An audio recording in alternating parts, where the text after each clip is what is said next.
আসি, হ্যাঁ যাবি আমাদের বাড়িতে। টাটা।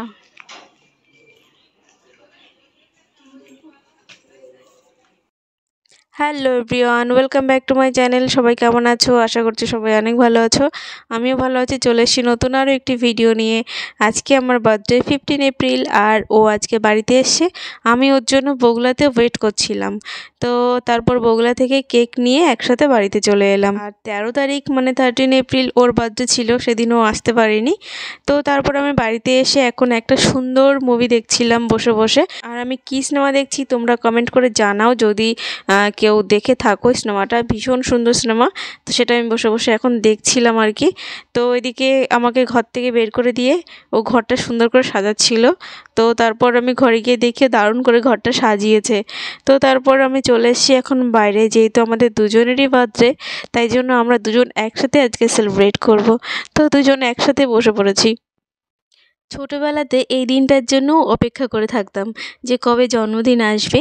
জন্মদিন আসার আগে মানে আমি সেই 10 তারিখ থেকে দিন গুনতাম যে আজকে 10 তারিখ, কালকে 11, 12, 13 এইভাবে কবে বার্থডের দিনটা আসবে।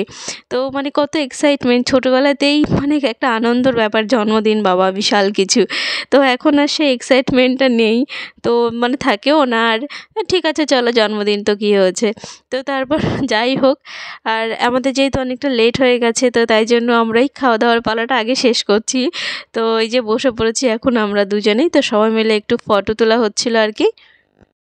আর দেখো আমাদের কত মিল, মানে ওর 13 এপ্রিল বার্থডে আর আমার 15 এপ্রিল বার্থডে, তো বেশ ভালোই হয়েছে। চলো বলো happy birthday to you, happy birthday to you, happy birthday to you.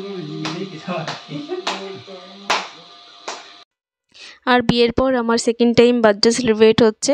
তো এই দিনটাতে ও বাড়িতে আসতে পেরেছে, এটা আমার কাছে অনেক। তো বাকি যে অনুষ্ঠানগুলো হয় কোনোটাইতে ও বাড়িতে আসতে পারে না, মানে ডিউটির কারণে। তো জন্মদিনের দিনটা ও বাড়িতে আসতে পেরেছে, এটাই আমার কাছে অনেক। তো চলো একসাথে জন্মদিন কাটাতে পেরেছি। তো বিয়ের পর প্রথম যে জন্মদিনটা হয়েছিল সেটাও আমরা একসাথেই কাটিয়েছিলাম, একসাথে সেলিব্রেট করেছিলাম। তো এই জন্মদিনটাও একসাথে সেলিব্রেট করেছি। আর এইভাবেই যেন প্রত্যেকটা জন্মদিন আমরা একসাথে সেলিব্রেট করতে পারি। তো তারপর আমি শাড়িটা একটু চেঞ্জ করে নিলাম, ও বলছিল ফটো তোলার জন্য আর কি। তো এই দেখো এটা হচ্ছে বগুড়ার বিখ্যাত সেই কুলফি, নতুন যে দোকানটা এসছে, এখানে শেক আর কুলফি দুটোই বিক্রি হচ্ছে। আর আমি অনেক গল্প শুনেছি সবার কাছে, তো তাই জন্য আমরা খেতে চলে গেছিলাম। আর আমরা খেয়েছিলাম এখানে ফালুদা। তো চলো আজকের মতো টাটা।